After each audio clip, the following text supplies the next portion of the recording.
ठीक आहे. एज माहिती आहे तुला किती आहे? चल याच्यामध्ये बघ तू आकडा आहे का? अरे तुझं याच्यामध्ये तुझ्या वयाचा आकडा आहे का बघ? किती इयरची नंबर आहे? किती इयरची आहे तू? नाही आहे. याच्यात आहे का? आहे. याच्यात आहे का?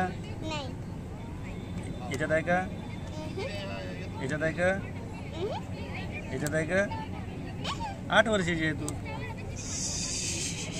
बरोबर आहे? बरोबर आहे का? हो. म्हणून आता ह्याच्या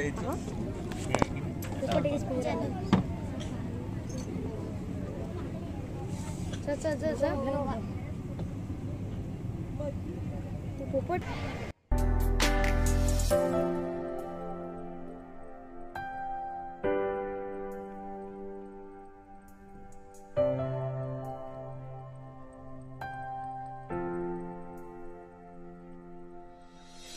दूषित पाणी घेतोय मी, पाणी घाल. आता बॅक्टेरिया म्हटलं तर बॅक्टेरिया कशात बघतो ना आपण? मायक्रोस्कोप. तर हे माझं मायक्रोस्कोप आहे. बघा ते स्क्रीनवर तुम्हाला या ड्रॉप मधून मी काय करतो, एक बीम पाठवतो. तुम्ही टेबल हलवू नका. टेबल हलले की ड्रॉप हलवायला. हे बघा दिसायला तुम्हाला काय बॅक्टेरिया हलता ना? टेबल हलायला ना, ते टेबल हलवू नका लांब उभे राहू. तर अशी बॅक्टेरिया आपण बघू शकतो. बऱ्याचदा काय होते मुलांना मायक्रोस्कोपच काय केलं, एक साऊंड क्रिएट होतो. हा मायकवलंय तुम्ही.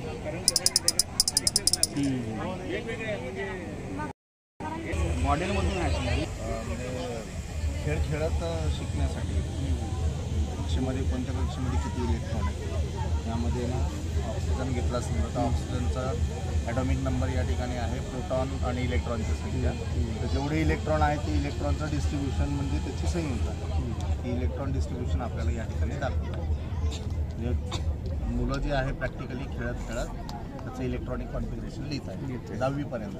11वी 12वीचा जर विचार केला तर 11वी 12वीला according to the above principle electronic configuration असतं या फॉर्मॅटमध्ये 1s2 या फॉर्मॅटमध्ये. त्यानंतर हे जे आहे ते केमिकल रिॲक्शन्स आहेत. केमिकल रिॲक्शन्स कशा घडतात? 2 कंपोनंटपासून एक कंपाऊंड तयार होतो. तर यामध्ये हायड्रोजनचा एक ॲटम आणि क्लोरीनचा दुसरा एक ॲटम म्हणजे HCl या ठिकाणी तयार होतं. त्याच पद्धतीने हायड्रोजनचा दुसरा ॲटम आणि क्लोरीनचा ॲटम तयार होतो. म्हणजे HCl जे आहे HCl असे 2 कंपाऊंड त्या ठिकाणी तयार होतात. म्हणजे 2HCl त्यामध्ये तयार होतात. त्या पद्धतीने आपल्याला केमिकल रिॲक्शन दाखवते. त्याच पद्धतीने ब्रेनची रचना जी आहे त्या ब्रेनच्या रचनेमध्ये आपल्याला दाखवता येतं की ब्रेनमधले कोणकोणते पार्ट आहेत.